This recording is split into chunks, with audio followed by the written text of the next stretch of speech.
Hello, this week we are starting our section on sedimentary minerals, sedimentary rocks, sedimentary resources. So we're moving away from igneous, going on into sedimentary, which is my favorite. So this is going to be a good section. All right, I will share my screen and let's get started.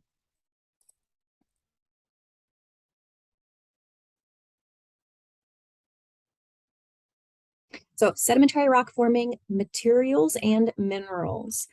Just to recap, we're moving away from igneous. Remember, igneous minerals and rocks, those were the result of crystallization from liquid magma or liquid lava. And that means that most often they crystallized in a region with no oxygen gas and very little water, right? Beneath the surface of the earth or just as soon as they reached the surface of the earth. On the other hand, sedimentary minerals are formed on the surface of the earth over long periods of time. That means that they are in contact with our atmosphere for a very long period of time. And there's a lot of chemical reactions under these atmospheric conditions that slowly weather and destroy earlier minerals, recombine those ions that are now in solution and the water to form new sedimentary minerals like clay minerals, oxides, and hydroxides. They can also form as chemical precipitates, such as halite, calcite, gypsum, right? When the solution evaporates or becomes oversaturated and those solids precipitate out as chemical precipitates. Common minerals and sedimentary rocks can also include those that have survived the physical and chemical weathering process.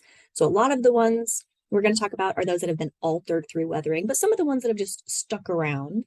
And the ones that have stuck around, think like quartz, other really durable minerals, they're called detrital minerals. It's like quartz sand is a detrital mineral. Okay, so now we're going to talk about the interaction of the Earth's atmosphere with minerals. What actually happens during this weathering process? Now, remember that our atmosphere is made up of several gases. The most common gases are nitrogen, oxygen, argon, and carbon dioxide, and also variable amounts of water vapor. And all of these gases in this water can create chemical weathering and physical weathering products. And some minerals are more susceptible to weathering than others. So to see this list of what's more easily weathered, what's less easily weathered, we're going to go back to Bowen's reaction series, right? It comes in handy a lot. So remember, Bowen's reaction series shows us the order that crystals will crystallize as a magma cools down. And we know that mafic minerals like olivines, pyroxenes, they crystallize first. So they crystallize and are stable as a solid at very, very high temperatures. Whereas the minerals that crystallize last, think muscovite mica, quartz, potassium feldspars, right? Because they crystallize at a lower temperature that is more like the temperature at the surface of the earth, they are more stable at Earth's surface, right? So quartz, super stable at Earth's surface. Olivine, not so much. And let's talk about some of these processes that can actually happen to these minerals that are not stable at Earth's surface. First, focusing on olivine. So as we know with a lot of minerals, there's lots of different, each mineral class or each mineral group will have many different variations. So for example, there are many different variations of olivine, including forsterite and phthalite. And both those types of olivine, when they become oxidized, they can oxidize to form a new mineral like magnetite and instatite. If you add water to olivine, if you hydrate olivine, you can get a new mineral like serpentine or brucite. You can also hydrate potassium feldspar, also called orthoclase. And when you add water to potassium feldspar, you weather that potassium feldspar to a new clay mineral called kaolinite. Right? Here in Georgia, you should be very familiar with kaolinite. Kaolinite is used in a lot of different industrial and everyday products, including as a lubricant for drills, as a paper filler, all sorts of things. And kaolin, the kaolin rock is the rock that contains the mineral kaolinite, right? Makes sense.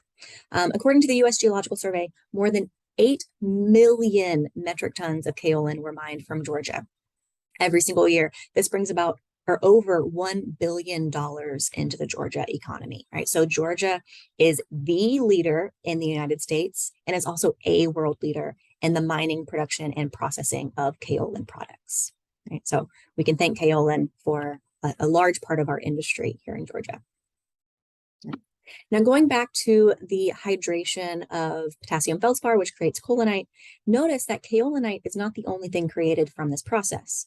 We also end up with, you might think of it as byproducts or leftovers, other ions in solution like that potassium ion that's left over, or other compounds that go into solution, right? Those leftovers. And those leftovers have to go somewhere, right?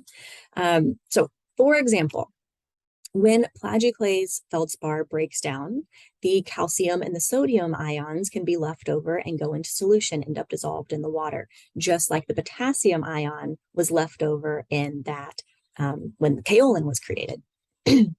Right? Now, these ions that are in water, these dissolved ions that are not bonded to anything else, can become so concentrated in ocean water because that's where all of these ions are heading with the water cycle, right? All water flows downhill towards the ocean.